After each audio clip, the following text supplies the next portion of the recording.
The data analysis tool, if you want to install data analysis tool, here you can see that when you click data, you will see here there is no option available. Now we will install this step by step.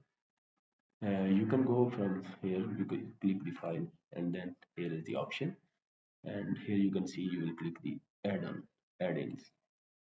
As an option, you will see here that data analysis tool. This is in another language, but it is written as data analysis tool. If you cannot see here, you can see here this is the analysis and analysis 32.xll. You will select this one and you will not click OK. You will click go, not OK, okay. And you will click go. And here you can see, and here you will select this one. This was the name already we have mentioned. This is in English, in another language, but it is written data analysis tool. And then you will click OK. And you will see this will appear here.